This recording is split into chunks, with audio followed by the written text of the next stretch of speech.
स्वर्ग क्षेत्र के योद्धाओं को घिरा देखकर दक्ष असहज महसूस करने लगा। वो उनकी मदद करना चाहता था, लेकिन वो अकेले कुछ कर भी नहीं सकता था। न ही लुवोश जाति के योद्धाओं से अकेले वो मुकाबला कर सकता था। दक्ष ने सोचा, हिम्रत के खजाने को खोजने और उसे कब्जे में लेने में मैं यदि कामयाब हो जाता हूं तो निश्चित रूप से स्वर्ग क्षेत्र के योद्धाओं की मदद की जा सकती है। ऐसे यहां पर खड़े रहने से कोई लाभ नहीं है। त्रिखा काफी विचारशील लग रही थी। उसने दक्ष से पूछा, दक्ष, तुम्हें नहीं लगता है कि इस समय गौखुर क्षेत्र के योद्धाओं को भी यहां होना चाहिए था? यदि लुवोश जाति के योद्धाओं ने स्वर्ग क्षेत्र के सभी योद्धाओं को मार डाला तो उनके पास मौजूद लुवोश जाति के योद्धाओं के रक्त को हम अपने कब्जे में कर सकते थे और इससे हमें बहुत फायदा होता। दक्ष ने कहा, तुम यदि उन योद्धाओं को यहां बुलाती हो तो भले ही कुछ हासिल कर पाएं या न कर पाएं, लेकिन मौत उन्हें जरूर मिलेगी। तुम ऐसे क्यों बोल रहे हो दक्ष? त्रिखा ने कहा। दक्ष ने कहा, ऐसा इसीलिए क्योंकि लुवोश जाति के योद्धाओं ने घातक तकनीक का इस्तेमाल किया है। यदि उनकी नजर गौखुर क्षेत्र के योद्धाओं पर पड़ती है तो गौखुर क्षेत्र के योद्धाओं के लिए अपनी जान बचा पाना मुश्किल हो जाएगा। अपने साथियों को सूचित करो कि वो जहां हैं वहीं रहें। कुछ भी ऐसा ना करें जिससे लुवोश जाति के योद्धाओं की नजर में वो आए। मैं बताऊंगा कि उनकी जरूरत कब है। असल में दक्ष अब तक समझ नहीं पाया कि परिस्थितियों से कैसे निपटा जाए। ऐसे में उसने रक्षात्मक रवैया अपनाने का फैसला किया और इंतजार करने का फैसला किया। दक्ष ने अपनी आध्यात्मिक दृष्टि का इस्तेमाल कर कुछ किलोमीटर दूर चल रहे लुवोश जाति और 3 क्षेत्र के योद्धाओं के बीच की लड़ाई को देखना जारी रखा। लुवोश जाति के योद्धाओं ने तीनों क्षेत्र के योद्धाओं को दूर ही रोक दिया था। हालांकि उनमें से कुछ योद्धा चकमा देकर आगे बढ़ने में कामयाब रहे। वो तेजी से योग्यता दीवार वाली पहाड़ी की दिशा में बढ़ रहे थे। इसी बीच दक्ष ने देखा कि झुन्ना सिंह और अन्य योद्धाओं ने भी लुवोश जाति के 30 से अधिक शीर्ष योद्धाओं को मार डाला है। दक्ष ने अपनी आध्यात्मिक छाया प्रकट की और उसे लुवोश जाति के योद्धाओं के रक्त को इकट्ठा करने के लिए भेज दिया। उन योद्धाओं के हथियारों को अपने कब्जे में लेने के लिए दक्ष ने चंद्रहास तलवार को निर्देश दिया। चंद्रहास तलवार भी हवा में उड़ गई। दक्ष ने पवित्र फूल को संदेश भेजा, यदि तुम्हें पोषक तत्वों की जरूरत है तो लुवोश जाति के योद्धाओं का शव पड़ा हुआ है। तुम उनकी ऊर्जा और खून को अवशोषित कर सकते हो। और हां, लुवोश जाति के सभी योद्धाओं के सीने को निकालकर इस बोतल में रख देना। दक्ष ने पवित्र फूल को बोतल दे दी। क्योंकि तीनों क्षेत्र के योद्धा लुवोश जाति के योद्धाओं से मुकाबला करने में व्यस्त थे, इसलिए दक्ष ने इस मौके का फायदा उठाया। तीनों क्षेत्र के कई योद्धा भी मारे गए। अपनी आध्यात्मिक छाया की मदद से दक्ष ने उन योद्धाओं के पास जमा लुवोश जाति के योद्धाओं के रक्त को भी कब्जे में ले लिया। कुछ देर बाद तीनों क्षेत्र के योद्धाओं ने इस पर ध्यान दिया कि वो लुवोश योद्धाओं से मुकाबला कर रहे हैं और कोई तमाशबीन इसका लाभ उठा रहा है। यह बात तीनों क्षेत्र के योद्धाओं को बुरी लगी। इससे भी बुरी बात यह लगी कि लुवोश जाति के किसी योद्धा ने अब तक दक्ष पर हमला करने की कोशिश नहीं की थी। आयशाबाद की एक महिला योद्धा ने दक्ष को देखा और चिल्लाते हुए कहा, तुम्हें लगता है कि तमाशबीन होकर तुम हमारी मेहनत का फल ले सकते हो और तुम्हें कोई हानि नहीं पहुंचाएगा? आयशाबाद की वो महिला योद्धा अपने साथी योद्धाओं के साथ दक्ष की दिशा में बढ़ने लगी। दक्ष ने कहा, मैं चेतावनी देता हूं, मेरे करीब मत आना। मैं इस लड़ाई में भाग नहीं लेना चाहता हूं, मैं बस अपनी क्षमता को बेहतर करना चाहता हूं। दक्ष की बातें सुनकर वहां मौजूद सभी योद्धाओं ने उसकी निंदा की। गधे की तरह बात कर रहा है, बेवकूफ कहीं का। सभी की नजरों में दक्ष एक बेशर्म योद्धा था जिसके अंदर इंसानियत की भी भावनाएं नहीं थी। वो लड़ाई का पूरा लाभ उठा रहा था और फिर भी उसने दावा किया कि वो लड़ाई में शामिल नहीं होना चाहता है। सभी की राय थी कि दक्ष को निश्चित रूप से दंडित किया जाए। तुम अपनी क्षमता को बेहतर करना चाहते हो? यहां स्वर्ग क्षेत्र के अस्तित्व की लड़ाई लड़ी जा रही है, आयशाबाद क्षेत्र की महिला योद्धा ने कहा। दक्ष ने बिना देरी किए अपना धनुष और तीर निकाल दिया और उस महिला की ओर निशाना साधते हुए उसने कहा, मुझे विवश मत करो, मुझे इस मुकाबले में कोई दिलचस्पी नहीं है। अगर तुम करीब आई तो निश्चित रूप से तुम्हें मरना होगा। धनुष और तीर बेहद प्रभावी और शक्तिशाली हथियार थे। आयशाबाद की महिला योद्धा डर गई। उसे एहसास हुआ कि दक्ष एक क्रूर योद्धा है। तभी आयशाबाद का वारिस असलम भी आगे बढ़ा और उसने ऊंची आवाज में कहा, किसी से डरने की कोई जरूरत नहीं है। असलम को देखकर उस महिला योद्धा का आत्मविश्वास बढ़ गया। वह आगे बढ़ी और उसने अपने हाथ को हवा में लहराया। उसके हाथ से 3 प्रकाश पुंज बाहर निकले और दक्ष की दिशा में उड़ गए। दक्ष ने कहा, मैंने तुम्हें रुकने को कहा था लेकिन तुमने मेरी बात नहीं मानी। अब तुम्हें मरना ही होगा। दक्ष ने तीर चला दिया। महिला योद्धा ने फौरन अपनी दिशा बदल ली और दक्ष के हमले से बचने में कामयाब रही, लेकिन दक्ष ने बिना देरी किए दूसरा तीर चलाया और तीर महिला की कमर में जा लगा। जोरदार चीख के साथ महिला ने अपने जख्म को एक हाथ से दबाने की कोशिश की। रक्तस्राव तेज था और दर्द भी। दक्ष की क्रूरता देखकर आयशाबाद के सभी वरिष्ठ योद्धा गुस्से से कांप उठे। कुछ योद्धाओं ने महिला की मदद करने की कोशिश की, लेकिन इससे पहले कि वो उस तक पहुंचते, महिला जमीन पर गिर पड़ी। महिला ने दक्ष की दिशा में 3 प्रकाश पुंज उछाले थे। अपनी आध्यात्मिक ऊर्जा का इस्तेमाल कर दक्ष ने उसे भी नष्ट कर दिया। दक्ष की नजर असलम पर पड़ी, जो कि उसकी दिशा में तेजी से बढ़ रहा था। दक्ष ने लुवाश राजकुमारी से कहा, वो बेहद शक्तिशाली है, तुम चाहो तो उसे निपट सकती हो। मैं उससे मुकाबला क्यों करूं? वो आयशाबाद का वारिस असलम है। लुवाश राजकुमारी थोड़ा परेशान थी। उसे ऐसा लग रहा था जैसे दक्ष उसका इस्तेमाल कर रहा है। दक्ष ने कहा, मैं इस समय लुवाश जाति के योद्धाओं के रक्त और उनकी लाशों को इकट्ठा करने जा रहा हूं। क्या तुम मेरे लिए यह कर सकती हो? क्यों? मैं तुम्हारी मदद क्यों करूं? तुम जो करना चाहते हो खुद ही कर लो, लुवाश राजकुमारी ने कहा। वैसे भी लुवाश राजकुमारी के लिए लुवाश योद्धाओं के रक्त को इकट्ठा करना जरूरी नहीं था। उल्टा उसे असहजता महसूस होती। इसके अलावा वो लुवाश जाति के प्रमुख की बेटी थी। पूरी जिंदगी में शायद ही किसी ने उससे कोई काम करवाया हो, चाहे वो मदद के लिए ही क्यों ना हो। ऐसे में यदि लुवाश जाति का कोई भी योद्धा उसे ऐसा करते हुए देखता तो निश्चित रूप से उस पर सभी हंसते। हालांकि उसके पास दूसरी समस्या यह भी थी कि यदि उसने ऐसा नहीं किया तो दक्ष का शक और भी गहरा होता। परिस्थितियों के आकलन के बाद लुवाश राजकुमारी के लिए सबसे बेहतर विकल्प था असलम से मुकाबला करना। उसने कहा, ठीक है, मैं आयशाबाद के वारिस के विरुद्ध मुकाबले के लिए आगे बढ़ूंगी, लेकिन मेरी एक शर्त है। दक्ष ने पूछा, कौन सी शर्त? तुम जितने रक्त और लुवाश जाति के योद्धाओं के सीने को इकट्ठा करोगे, उनमें से आधा मुझे दे दोगे। बोलो मंजूर है? लुवाश राजकुमारी ने यह शर्त इसीलिए भी रखी ताकि दक्ष को यह महसूस हो कि ज्वाला देवी को भी लुवाश जाति के योद्धाओं के रक्त की बूंदों की आवश्यकता है और उसकी वास्तविक पहचान पर दक्ष को दूर दूर तक शक न हो। दक्ष ने सहमति जताई और कहा, ठीक है। लुवाश राजकुमारी आगे बढ़ी और असलम से मुकाबला करने लगी। वो दोनों शीर्ष क्षमता वाले योद्धा थे। जैसे ही दोनों के बीच मुकाबला शुरू हुआ, आसपास मौजूद योद्धाओं ने पीछे हटना शुरू कर दिया। दक्ष ने असलम और लुवाश राजकुमारी के बीच के मुकाबले को गौर से देखा। दोनों की तलवारबाजी तकनीक वास्तव में उच्च स्तरीय थी। दक्ष के अनुमान के मुताबिक दोनों की तलवारबाजी तकनीक 8वें स्तर से उन्नत हो चुकी थी। दक्ष एक बार फिर अपनी आध्यात्मिक छाया का उपयोग कर दोनों तरफ के योद्धाओं की लाशों से लुवाश जाति के योद्धाओं के रक्त की बूंदों को इकट्ठा करता रहा। इस दौरान उसे अमलतास औषधि की ढेरों बूंदें और हथियार भी मिले। स्वर्ग क्षेत्र के कुछ योद्धाओं ने औषधि गोलियां भी रखी हुई थी। दक्ष ने सभी को इकट्ठा किया। स्वर्ग क्षेत्र के योद्धा इस समय लुवाश जाति के योद्धाओं से मुकाबला कर रही थी। दक्ष को ऐसा करते देख उन्हें ईर्ष्या और गुस्सा दोनों आ रहा था। स्वर्ग क्षेत्र में मौजूद योद्धा भी इस दृश्य को देखकर हैरान हो गए। एक वरिष्ठ योद्धा ने कहा, मैंने सैकड़ों योद्धाओं को देखा है, लेकिन इतना बेशर्म योद्धा आज तक नहीं देखा है। स्वर्ग क्षेत्र के प्रत्येक योद्धा को आपसी बैर, नफा, नुकसान भुलाकर लुवाश जाति के योद्धाओं का मुकाबला करना चाहिए। गौखुर क्षेत्र के पुरोहित की हरकत पर हमें शर्म आ रही है। आयशाबाद और फतेहाबाद के वरिष्ठ योद्धाओं ने पहले भी दक्ष की हरकत देखी थी और उनका गुस्सा पहले ही 7वें आसमान पर था। अब दक्ष जो कर रहा था उसे देखकर सभी ने दक्ष को बद्दुआएं देना शुरू कर दी।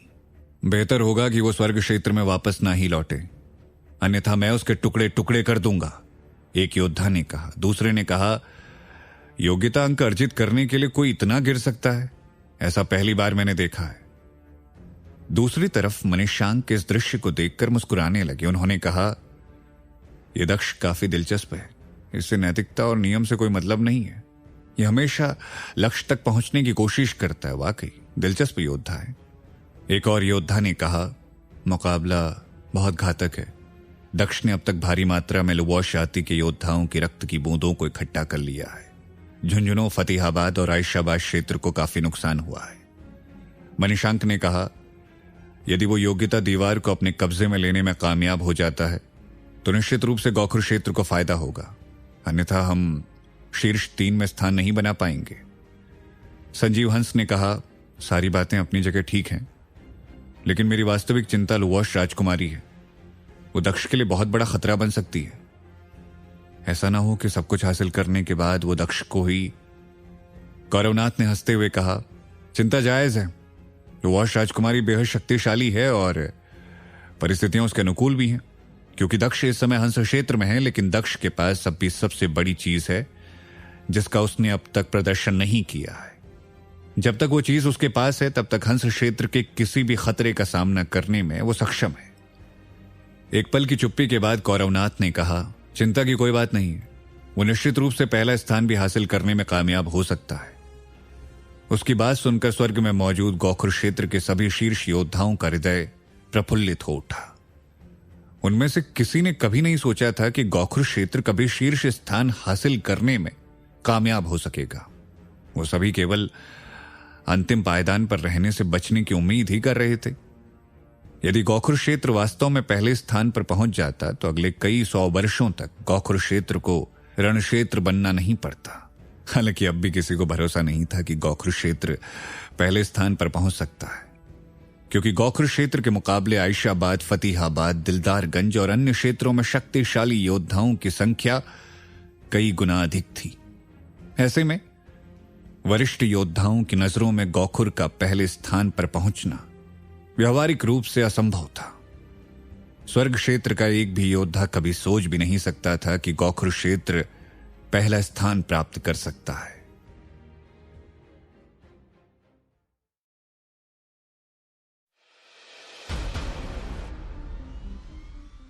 संजीव हंस ने कहा, जब चंद्रदेवी उसे झुंझुनू की धरती से उठाकर लाई तो मुझे अजीब लगा था, लेकिन अब लग रहा है कि चंद्रदेवी का विचार वाकई असाधारण था। उसने गोखुर की उम्मीदों को बढ़ा दिया है। यदि उसने सच में लुवाश राजकुमारी को मार डाला तो पूरी दुनिया में उसका नाम गूंजेगा। मनीषांक के चेहरे पर घबराहट दिख रही थी। उनका सीना तेजी से धड़क रहा था।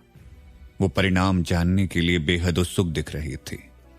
सभी का ध्यान हंस क्षेत्र की हलचल पर केंद्रित हो गया। झुंझुनू के सभी योद्धा खामोश थे। वो सभी अफसोस जता रहे थे कि काश दक्ष ने झुंझुनू का प्रतिनिधित्व किया होता तो उसकी वर्तमान क्षमता और महान युद्ध क्षमता से निश्चित रूप से झुंझुनू को लाभ मिलता। वह अंतिम स्थान से ऊपर उठने के लिए संघर्ष नहीं कर रहे होते। हंस क्षेत्र में मौजूद झुंझुनू के कुछ वरिष्ठ योद्धाओं की भी यही राय थी। यदि दक्ष उनके साथ होता तो कम से कम जिंदा रहने के लिए इतना संघर्ष नहीं करना पड़ता। उन्होंने अपना दुर्भाग्य माना कि झुंझुनू की महारानी चिनाई थी जिसने ऐसे प्रतिभाशाली योद्धा को क्षेत्र से बाहर कर दिया।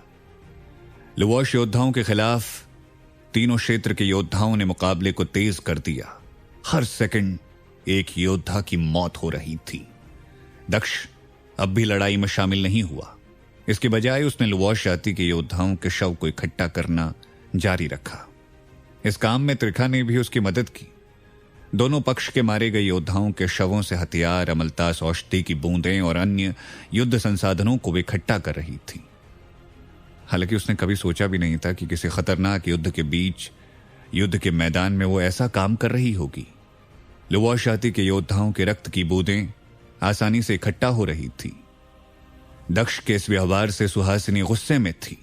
उसने चिल्लाते हुए कहा, दक्ष, मैं तुम्हें अच्छा इंसान मानती थी, लेकिन अब लगता है कि तुम दुनिया के सबसे बेशर्म इंसान हो। दक्ष ने पूछा, तुम कहना क्या चाहती हो? तुम्हें समझ नहीं आ रहा कि मैं क्या कहना चाह रही हूं? तुम भले ही गोखुर क्षेत्र में शामिल हो गए हो, लेकिन तुम अब भी स्वर्ग क्षेत्र से संबंधित हो।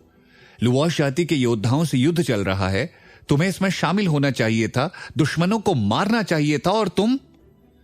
दक्ष ने बीच में ही टोकते हुए कहा, लुवाश योद्धाओं ने मुझ पर हमला नहीं किया है, मैं क्यों लड़ाई में शामिल हूं? सुहासिनी ने लंबी सांसें ली और मन ही मन कहा, ये लुवाश जाति के योद्धा अंधे हो गए हैं क्या? उन्हें दक्ष नहीं दिख रहा है क्या? अचानक सुहासिनी के दिमाग में एक बात कौन थी, कहीं ऐसा तो नहीं कि तीनों क्षेत्र के योद्धाओं को खत्म करने के बाद वो दक्ष पर हमला करना चाहते हैं? शायद उन्हें दक्ष की स्पेस टोर की शक्तियों का अंदाजा हो गया हो। सुहासिनी ने कहा, तो तुम ये कह रहे हो कि तुम्हें केवल लुवाश जाति के योद्धाओं के रक्त की जरूरत है? भले ही स्वर्ग क्षेत्र के सारे योद्धा मारे जाएं, लेकिन तुम इस मुकाबले में इसलिए शामिल नहीं हो सकते हो क्योंकि लुवाश योद्धाओं ने तुम पर हमला नहीं किया है। दक्ष ने कहा, सही पकड़े हो। सुहासिनी गुस्से से कांपने लगी। तो तुम जिन लुवाश योद्धाओं के रक्त को इकट्ठा कर रहे हो, उन्हें हमने मारा है, इसीलिए उनका रक्त भी हमारा होगा। दक्ष स्पष्ट रूप से सुहासिनी की बातों से असहमत था। सही कहा, लेकिन तुम उनके रक्त को इकट्ठा नहीं कर रही हो, इसमें मेरी क्या गलती है? मैं तो जमीन पर बड़े खजाने, लाश और उनके रक्त को इकट्ठा कर रहा हूं। फिर भी तुम्हें लगता है कि तुम्हारे हैं तो तुम इन्हें हासिल करने की कोशिश कर सकती हो। सुहासिनी ने महसूस किया कि दक्ष बदल गया है। ये वो दक्ष नहीं है जिसे झुंझुनों की चिंता थी। झुंझुनों की रक्षा के लिए वो अपने जीवन को भी दांव पर लगा देता था। हालांकि दक्ष में यह बदलाव क्यों आया है, इस बात से सुहासिनी वाकिफ थी, इसलिए उसने दक्ष को गलत नहीं माना। सुहासिनी ने सहजता से कहा, दक्ष, तुम्हें लगता है कि रक्त को प्राप्त करने के लिए मैं तुम पर हमला करूंगी? हमारे बीच दोस्ताना संबंध रहा है। तभी दक्ष ने धनुष निकाला और सुहासिनी को निशाना साधते हुए प्रत्यंचा पर तीर चढ़ा लिया। यह देखकर सुहासिनी का समूचा शरीर कांप उठा। उसे पछतावा हो रहा था कि उसने महारानी से दक्ष को क्षमा करने की याचना की थी। वहीं दक्ष उस पर तीर चलाने को तैयार था। तुम क्या कर रहे हो? सुहासिनी अपनी बात पूरी करती इससे पहले ही दक्ष ने तीर चला दिया। तीर सीधे सुहासिनी के कान के पास से गुजरा। आह! जोरदार चीख निकली और सुहासिनी के कपड़े खून से गीले हो चुके थे। सुहासिनी ने अपने समूचे शरीर को निहारा और फिर पीछे मुड़कर देखा। लुवाश जाति का एक शीर्ष योद्धा उसके पीछे घुटने टेक कर बैठा हुआ था। उसके सीने में तीर धंसा हुआ था। बिना देरी किए सुहासिनी ने अपनी तलवार हवा में लहराई और उसकी गर्दन काट दी। सुहासिनी ने महसूस किया कि यदि दक्ष ने समय पे तीर नहीं चलाया होता तो निश्चित रूप से लुवाश योद्धा उसे मार डालते। दक्ष ने अपनी आध्यात्मिक शक्ति का इस्तेमाल किया और तीर को अपनी ओर खींच लिया। दक्ष ने मुस्कुराते हुए कहा, मुझे धन्यवाद कहने की कोई आवश्यकता नहीं है, इसे मेरी तरफ से उपहार समझना। सुहासिनी और परेशान हो गई। उसे समझ नहीं आ रहा था कि वो उस लड़के से नफरत करे या धन्यवाद दे। हालांकि सुहासिनी के मन में दक्ष के प्रति जो गुस्सा और अविश्वास था वो जरूर कम हो गया। दक्ष ने अपनी आध्यात्मिक छाया को लुवाश जाति के उस योद्धा के शव को लाने भेजा और फिर वापस अपने स्थान पर लौट आया जहां उसने भूल भुलैया का निर्माण किया था। असलम के साथ लुवाश राजकुमारी की लड़ाई पहले ही समाप्त हो चुकी थी। असलम बुरी तरह से घायल हो चुका था। उसकी छाती में गहरा जख्म था। हालांकि वो अपनी जीवन रक्षक तकनीक का इस्तेमाल कर मौत से बचने के लिए आयशाबाद के शिविर में भाग गया, जहां उसने अपने जख्म का उपचार किया और धीरे धीरे वो ठीक भी हो गया। क्या वो सच में ज्वाला देवी है? वो इतनी मजबूत कैसे हो सकती है? असलम ने आज तक लुवाश राजकुमारी के जैसे मजबूत योद्धा को नहीं देखा था।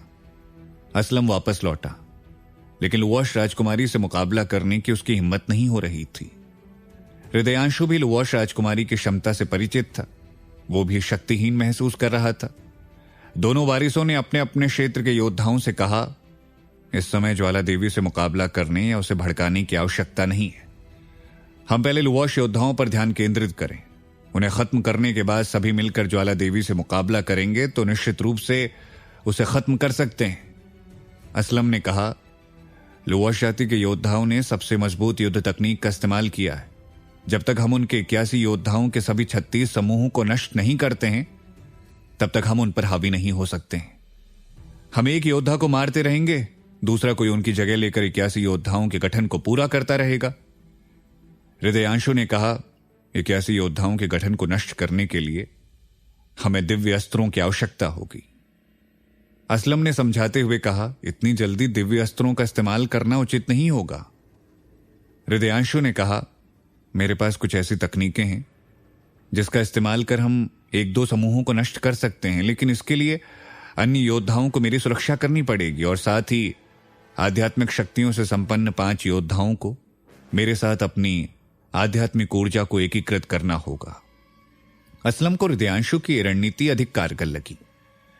यदि वो 1-2 समूहों को भी नष्ट करने में कामयाब हो जाता तो लुवाश योद्धाओं का मनोबल टूटता और ऐसी परिस्थिति में मानव योद्धा उन पर हावी हो सकते थे। हृदयांशु के आसपास 100 से अधिक योद्धा इकट्ठा हुए। 10 से अधिक योद्धाओं ने अपनी आध्यात्मिक शक्ति को एकीकृत किया और फिर हृदयांशु ने अपने यंत्र को हवा में उठाया। अगले ही पल उस यंत्र से प्रकाश की तेज किरण निकली, जिससे आसपास की पहाड़ियां भी कांपने लगी। ठीक इसी समय झुंझुनू के अन्य योद्धा कुछ किलोमीटर दूर हो रहे मुकाबले में लुवाश जाति के योद्धाओं को परास्त कर झुन्ना सिंह के सहयोग के लिए पहुंच गए थे। उन सभी ने अपनी आध्यात्मिक ऊर्जा को मृणालिनी की पुस्तक में इंजेक्ट किया। पुस्तक से भी प्रकाश की तेज किरणें निकल रही थी। स्वर्ग क्षेत्र के 2 समूहों के द्वारा एक साथ घातक हमला किया गया था। प्रकाश की किरणें इतनी मजबूत थी कि पहाड़ी से टकराने पर पहाड़ी में भी दरार आने लगी। दोनों हमले में 81 योद्धाओं के 36 समूहों पर एक साथ हमला किया गया। लुवाश जाति के सैकड़ों योद्धा मारे गए। जो कि अधिक शक्तिशाली थे वो भी बुरी तरह से चोटिल हो गए। स्वर्ग क्षेत्र में मौजूद 3 क्षेत्र के योद्धाओं के चेहरे पर मुस्कुराहट लौट आई। लुवाश योद्धाओं ने मुकाबला जारी रखना उचित नहीं समझा। इसके बजाय वो पहाड़ी की दक्षिण दिशा की ओर भाग गए। उसी समय दक्षिण दिशा से लुवाश जाति का दूसरा समूह आया और उसने तीनों क्षेत्र के योद्धाओं पर हमला कर दिया। यह देखकर दक्ष एक बार फिर संदेह से भर गया। लुवाश जाति के योद्धाओं का नेतृत्व कौन कर रहा है? दक्ष ने मन ही मन सोचा। दक्ष के चेहरे के भाव को देखकर लुवाश राजकुमारी ने उसके मन की बात जाननी चाहिए। उसने चालाकी दिखाते हुए कहा, ऐसा लगता है कि लुवाश जाति के योद्धा बहुत बुद्धिमान हैं। यदि वो बुद्धिमान नहीं होते तो इस लड़ाई में उन्हें भारी नुकसान उठाना पड़ता। तीनों क्षेत्र के योद्धाओं ने लुवाश योद्धाओं पर इस तरह से हमला किया था कि किसी के लिए भी उनके हमले से बचना लगभग नामुमकिन था। लेकिन लुवाश योद्धा भाग गए और इतनी देर में स्वर्ग क्षेत्र के योद्धाओं ने सोचा कि हम जीत चुके हैं। तभी दूसरे समूह ने उन पर हमला कर दिया। अब लगता है कि तीनों क्षेत्रों को अधिक नुकसान उठाना पड़ सकता है। त्रिखा बुद्धिमान थी। उसने कहा, इस पूरे मुकाबले को कोई एक योद्धा निर्देशित कर रहा है। कौन हो सकता है वो? शायद वो लुवाश राजकुमारी हो। त्रिखा की बात सुनकर दक्ष चौंक गया। उसने पूछा, लुवाश राजकुमारी? त्रिखा ने लंबी सांसें ली और अपनी बात जारी रखी। मैंने सुना है कि लुवाश राजकुमारी लुवाश जाति के प्रमुख की बेटी है। वो न केवल शक्तिशाली है बल्कि बुद्धिमान भी है। उसकी शारीरिक क्षमता बहुत अधिक नहीं है, फिर भी वो हंस क्षेत्र की सेनापति है। स्वर्ग क्षेत्र के वरिष्ठ योद्धाओं के लिए उसे हराना दुर्लभ है। 30 साल पहले उसी की वजह से हंस क्षेत्र पूरी तरह से नष्ट हो गया। मेरे दादा ने बताया कि स्वर्ग क्षेत्र के शीर्ष योद्धाओं को मारने के लिए लुवाश राजकुमारी अकेले ही आगे बढ़ गई थी। इतने वर्ष बीत चुके हैं, निश्चित रूप से उसकी क्षमता और बढ़ गई होगी। हालांकि स्वर्ग क्षेत्र ने उसे खत्म करने की काफी कोशिशें की, लेकिन अब तक वो असफल ही रहे हैं। दक्ष ने धीमी आवाज में कहा, तो हंस क्षेत्र में कोई योद्धा है जिसके पास इतनी ताकत है। लुवाश राजकुमारी ने भी त्रिखा की बातें सुनी। उसे आशंका थी कि थोड़ी सी गड़बड़ी होने पर दक्ष उस पर शंका करेगा, इसीलिए उसने फौरन विषय बदलने की कोशिश की। लुवाश योद्धा एक बार फिर पीछे हट गए हैं। तीनों क्षेत्र के योद्धाओं को मारने के लिए बेहतर अवसर है। तुम्हारी क्या योजना है? दक्ष ने कहा, स्वर्ग के जितने भी क्षेत्र हैं उनमें एकजुटता नहीं है। वो सभी प्रतिस्पर्धी हैं, इसीलिए लुवाश जाति के योद्धाओं की तुलना में उनसे मुकाबला करना आसान है। लुवाश राजकुमारी नहीं चाहती थी कि दक्ष का ध्यान लुवाश जाति के योद्धाओं पर केंद्रित हो, इसलिए दक्ष की बातें सुनकर उसे थोड़ी निराशा हुई। ऐसा लगता है कि तुम्हारे पास पहले से ही कोई योजना है।